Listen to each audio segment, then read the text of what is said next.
یہ جو جوانی کا حصہ ہوتا ہے یہ زرخیز حصہ ہوتا ہے، زرخیز وقت ہوتا ہے، اور اس خاص حصے پر شریعت نے حکم زیادہ لاگو فرمائے۔ جب تک بچہ نابالغ ہے، چھوٹا ہے، اس پر شریعت کا حکم ہی نہیں آتا، تب تک اس پر شریعت اسلامیہ پابندی نہیں لگاتی، اس پر نہ نماز فرض کرتی ہے، نہ روزہ فرض کرتی ہے، نہ دیگر چیزیں اس پر فرض ہوتی ہیں۔ لیکن جب وہ بالغ ہوتا ہے، سمجھدار ہوتا ہے، پھر اس پر شریعت اسلامیہ مکمل دین کا نفاذ کرتی ہے، سارا دین اس پر لاگو ہو جاتا ہے، ضروری ہوتا ہے کہ وہ سارے دین پر عمل کرے۔ اور صرف عمل کرنا ہی ضروری نہیں ہوتا، جوان کے لیے دین کے احکامات سیکھنا بھی ضروری ہو جاتا ہے، نماز بھی سیکھے، وہ اپنے پاکی ناپاکی کے مسائل بھی سیکھے، جہاد آیا ہے تو تربیت حاصل کرے، شادی کرنی ہے تو نکاح کے، طلاق کے، عورتوں کے جس قسم کی اس کو ضروریات ہیں وہ سارے مسائل سے آگاہی حاصل کرے۔ تو جوان پر شریعت کے احکامات ہیں۔ نابالغ تھا تو ویسے اس پر ابھی حکم نہیں تھا، جب زیادہ بوڑھا ہو جاتا ہے اس کو شیخ فانی کہتے ہیں فقہ کی زبان میں۔ جب زیادہ بوڑھا ہو جاتا ہے، ضعیف ہو جاتا ہے، تو اس کے لیے بہت ساری چیزیں ویسے معاف ہو جاتی ہیں۔ بہت زیادہ بوڑھے آدمی کے لیے جہاد کی معافی ہے۔ بہت ضعیف ہو گیا ہے تو اب اس کے لیے حکم ہے کہ روزہ نہ رکھے، کسی اور کو رکھوا دے۔ بہت زیادہ ضعیف ہو گیا تو جہاد کی اس کو رخصت ہے۔ بہت زیادہ کمزور ہے، بوڑھا ہو گیا، نحیف ہو گیا تو اس کو حکم ہے کہ اگر حج فرض بھی ہے، پیسے ہیں بھی، جا نہیں سکتا تو نہ جائے، کسی اور کو بھیجے، حج بدل کرائے۔ بچوں پر حکم ہے نہیں، بوڑھوں کے لیے گنجائش ہے، تو پھر سب سے زیادہ حکم ہوا کس کے لیے؟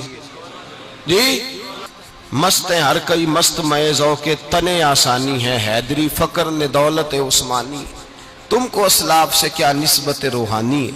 اور اقبال پتہ کیا کہتے ہیں؟ رو پڑے علامہ اقبال۔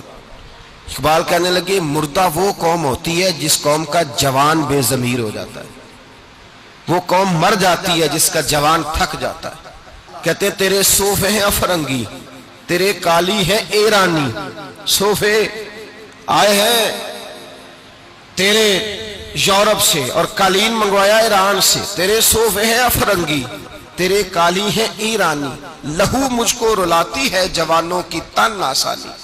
اقبال کہنے لگے جوانوں کا وجود آسانی پسند ہو گیا ہے تو میں خون کے آنسو نہیں روتا، میں لہو کے ساتھ روتا ہوں۔ اقبال کہتے ہیں پلٹنا جھپٹنا اور جھپٹ کر پلٹنا، لہو گرم رکھنے کا ہے ایک بہانہ، توانائی پیدا کر، ہمت کر۔ جوان ہو کے ہاتھ پھیلا رہا ہے، جوان ہو کے تو قرضہ مانگ رہا ہے، جوان ہو کے تو لوگوں کو دیکھ رہا ہے، جوان ہو کے تو دائیں بائیں کی طرف دیکھ رہا ہے۔ اپنی دنیا آپ پیدا کر اگر زندوں میں ہے، سر آدم ہے ضمیر کن فقہ ہے زندگی۔ جوان یا تو فیشن کا عادی ہے، یا ٹیلی فون کا دل دادا ہے، یا تو نت نئے اس کو ڈیزائن چاہیے۔ میرے رسول پاک سید عالم صلی اللہ تعالی علیہ وسلم نے فرمایا اغتنم خمس قبل خمس، 5 چیزوں کو 5 سے پہلے غنیمت جانو، جان لو کہ غنیمت ہے، تمہارے پاس تحفہ ہے، 5 کو 5 سے پہلے۔ اس میں سے ایک چیز حضور نے یہ بیان فرمائی، فرما شباب کا قبل حرمک، جوانی غنیمت جان لے بڑھاپا آنے سے پہلے۔ اور پھر اگلے لفظ بھی ہیں بخاری مسلم میں، حضور نے فرمایا قیامت کے دن فرشتے تو حساب کتاب لیں گے نا، من ربک ما دینک ما کنت تقول فی حق ھذا الرجل، قبر میں بات ہو۔ فرمایا اللہ قیامت کے دن بندے کو اپنے سامنے کھڑا کر کے 4 سوال پوچھے گا۔ کون پوچھے گا؟ بولیے۔ سامنے کھڑا 4 سوال، ان میں سے پہلا سوال ہوگا عمر کہاں گزاری، اور دوسرا سوال ہوگا جوانی کہاں گزاری۔ میرے رسول پاک سید عالم صلی اللہ علیہ وسلم نے بوڑھوں کو نصیحت فرمائی جوانی کے بارے میں۔ بوڑھوں کو جوانی کے حق میں، بوڑھے بڑی برکت والے ہوتے ہیں، بوڑھوں کو اعزاز دیا ہے، اتنا اعزاز کسی نے نہیں دیا۔ میرے مصطفیٰ نے فرمایا جس نے سفید داڑھی والے بوڑھے کی عزت کی، سمجھے میں نے اپنے رب کی عزت کی ہے۔ اور البرکۃ مع اکابرکم، تمہاری برکت تمہارے بزرگوں کے ساتھ۔ بوڑھوں کو اعزاز دیا ہے، فضیلت دی ہے، عظمت دی، لیکن بزرگوں کو ایک نصیحت کی ہے کہ بچوں کے حق میں نرمی کریں۔ حضور نے فرمایا جب میں نے اعلان نبوت کیا تو عرب کے بوڑھوں نے مجھے جھٹلایا اور جوانوں نے میرا کلمہ پڑھ کے میری حمایت کی ہے۔ بوڑھوں نے مجھے جھٹلایا، سرداروں نے تو مانا ہی نہیں، سردار کہاں مانتے ہیں؟ وہ تھوڑی مانتے ہیں، توڑے ہوتے ہیں۔ چودھریوں نے تو مانا ہی نہیں، ابو جہل نے مانا نہیں، ابو لہب نے مانا نہیں، اخنس بن شریک نے کہاں مانا؟ ابو سفیان ایک سردار تھے وہاں جنہوں نے مانا، اور وہ بھی اینڈ پہ جا کے مانا۔ فرمایا جوان میرے ساتھ آئے، جوانوں نے میری حمایت کی۔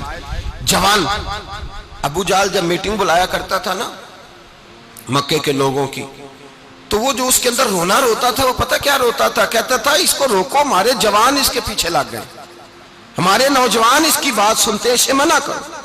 کہا ایک دفعہ ابو جہل کو لوگوں نے کہ معاذ اللہ نبی پاک صلی اللہ علیہ وسلم کو اگر ہم کہہ دیں اور حضور سید عالم صلی اللہ علیہ وسلم کو کہیں کہ آپ تشریف لے جائیں مکے سے، تو کہنے لگا یہ جہاں بھی جائیں گے نوجوان ان کے پیچھے پیچھے جائیں گے۔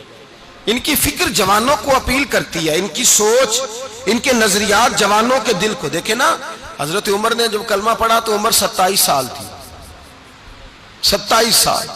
حضرت عبد الرحمن بن عوف کی عمر 25 سال تھی۔ حضرت سعد بن ابی وقاص جنہوں نے جھنڈے گاڑ دیے فتوحات اسلامیہ، ان کی عمر 17 سال سی، 17 سال کا نوجوان کلمہ پڑھ کے مسلمان ہوا۔ جوانی میں سارے لوگ آئے، جوانی میں، اور پھر نبی پاک نے ان جوانوں کو موقع دیے، کام کرنے کا موقع دیا رسول پاک نے۔ جوان حضرت معاذ بن جبل کہتے ہیں ابھی میرے بال بھی پورے داڑھی کے بھر کے نہیں آئی تھی کہ حضور نے مجھے یمن کا گورنر بنا دیا۔ حضرت علی شیر خدا 10 سال کی عمر میں کلمہ پڑھنے والے کہتے ہیں ابھی میری چھوٹی سی عمر تھی کہ حضور نے مجھے یمن کا قاضی بنا دیا۔ حضرت جناب سیدنا اسامہ بن زید 17 سال کے جوان تھے۔ حضور نے جب آخری لشکر اپنی حیات ظاہری کا آخری لشکر روانہ کیا ہے تو اس لشکر کا سپہ سالار حضور نے 17 سال کے نوجوان کو بنایا۔ فرمایا سعد بن ابی وقاص کا سپاہی ہوگا، خالد بن ولید اس کے سپاہی ہوں گے، علی جائیں گے تو سپاہی ہوں گے، عمر جائیں گے تو سپاہی ہوں گے، ابو بکر فاروق اعظم جائیں گے تو سپاہی ہوں گے۔ تو حضور اس کی رہنمائی کون کرے گا؟ فرمایا میرے غلام کا بیٹا 17 سال کا جوان، 17 سال کا جوان، 17 سال کا جوان، تو اس کی تو اماں کہتی ہے ابھی تو اس کو روٹی نہیں کھانی آئی۔ تو جہاد کی سپہ سالاری 17 سال کے جوان کے ابا جی کو پوچھا تو کہتے ہیں میری زندگی میں کام کرے، ابھی تو میرے ہوتے ہوئے نہیں میں اس کے ہاتھ میلے ہونے دوں گا۔ تو بھائی آپ کے فوت ہونے کے بعد یہ کدھر جائے گا؟ اگر پرسوں فوت ہو گئے تو زندگی کا کو پتہ ہے؟ 17 سال کے جوان کو میرے رسول پاک علیہ الصلوۃ والسلام نے قیادت دی اور تمام جلیل القدر جرنیل صحابہ کی قیادت دی۔ حضور کا وصال ہو گیا، ابھی لشکر پہنچا نہیں تھا۔ نبی پاک کے وصال کے بعد حضرت ابو بکر صدیق خلیفہ بنے، وہ لشکر واپس آ گیا حضور کے، انہوں نے آخری ایام میں زیارت کی، حضور کی تدفین میں شریک ہوئے، درود و سلام پڑھا۔ اب موقع آیا دوبارہ بھیجنے کا۔ حضرت عمر کہنے لگے ابو بکر اس طرح کرو، اسامہ کے علاوہ کسی اور کو سپہ سالار بناؤ۔ اسامہ کے علاوہ، اسامہ بن زید نوجوان ہے، ابھی ان کی چڑھتی جوانی ہے، اس طرح کا ان کا تجربہ نہیں، اور حالات یکدم بڑے کٹھن ہو گئے ہیں، خراب ہیں معاملات، لوگ ایسا نہ ہو کہ ہمارے خلاف محاذ کھول دیں، لہذا ابھی اسامہ کو نہ بھیجے، کسی اور کو بھیجے، یہ جوان ہے، تجربہ کار نہیں۔ حضرت ابو بکر نے کیا جواب دیا؟ آپ نے فرمایا عمر تمہیں تمہاری مار ہوئے، جس کو نبی پاک نے سپہ سالار بنایا ہے میں اسے کیسے فارغ کر دوں؟ فرمایا سارے پیچھے رہیں گے، اور جس کو میرے نبی نے سرداری دی ہے وہی سپہ سالار بن کے جائے گا۔ 17 سال کا جوان اور بیٹے بھی غلام کے۔ حضرت اسامہ گھوڑے پہ تھے، جناب ابو بکر صدیق نے لگام پکڑی ہوئی اور چھوڑنے جا رہے ہیں مدینے کی سرحد تک۔ حضرت اسامہ نیچے اتر آئے، کہنے لگے حضور آپ امیر المومنین ہیں، کیا کر رہے ہیں؟ فرمایا میں اسے عزت نہ دوں جسے آمنہ کے لال نے عزت عطا کی ہے، جس سے رسول پاک نے عزت دی ہے۔ جوانوں پر بوجھ ڈالنا، ان سے کام لینا، ان کو ہمت دلانا، ان کو آگے لے کر کے چلنا، ان کی تربیت کرنا۔ اور جوانوں یاد رکھو ذکر کا مزہ بھی جوانی میں، درود کا مزہ بھی، سلام کا مزہ بھی، اور اگر مجھ سے پوچھو تو مکے جانے کا مزہ بھی جوانی میں، مدینے جانے کا مزہ بھی جوانی میں۔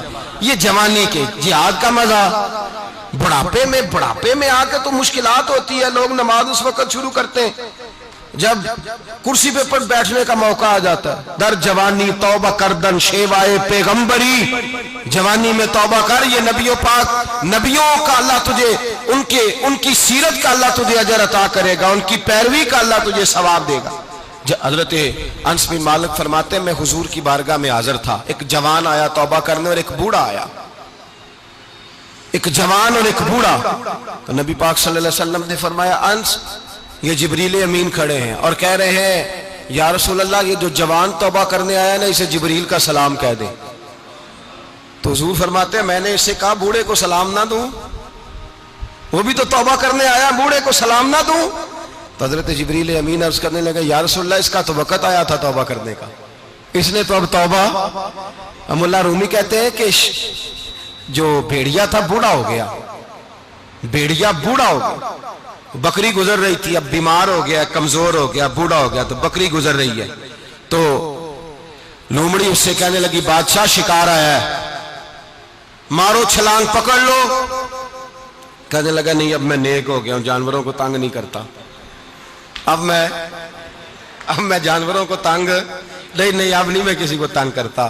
تو کہتا ہے لومڑی بڑی سیانی تھی, ہنسنے لگی, کہنے لگی نہیں اب تجھ سے دوڑا ہی نہیں جاتا, اب تجھ سے شکار پکڑا, اب تو بڑھاپے میں آگے کہتا ہے میں ولی اللہ ہو گیا ہوں. تو بتا بات اس وقت کی کر جب طاقت تھی اس وقت کی بولی بول, میں نیک ہو گیا ہوں. تو ملا رومی کہتے ہیں بڑھاپے میں جا کے تو اس طرح کے لوگ بھی نیک ہو جاتے ہیں. پتہ تو تیرا تب ہے جب طاقت ہو, ہمت ہو, توانائی ہو.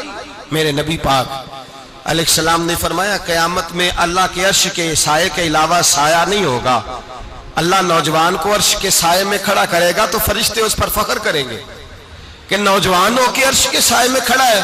تو رب فرمائے گا یہ وہ جوان ہے جس کے پاس طاقت تھی, ہمت تھی, اور خوبصورت عورت اس کے دروازے تک آ گئی تھی, اس نے گناہ کی دعوت دی, پر اس نوجوان نے کہا انی اخاف اللہ, بے شک میں اپنے اللہ سے ڈرتا ہوں, میں اپنے. اس نے اس کی دعوت کو قبول. تو بھائی یاد رکھیں جوانوں کے لیے پہلی نصیحت یہ ہے کہ جوان نہ بنے, ایماندار بنے. کیا بنے؟ تھکے ہوئے ہیں آپ لوگ جی؟ بولے نہیں نا, مینوں پریشانی لگی کہ مجمع تے بڑا سارا سی, بہت زیادہ سی, وہ یہاں بھی بندوبست, نیچے بھی بندوبست, باہر سارا سین میں. پھر بھی مجھے دو ساتھی کہنے لگے جی اساں گلی چ نماز پڑھی, کوئی بندوبست تو ہو نہیں سکتا. میں کہا ہن تے ٹائم ہی کڈنا پینا ہے, اتنے سارے ہیں آپ کی آواز بھی تو آنی.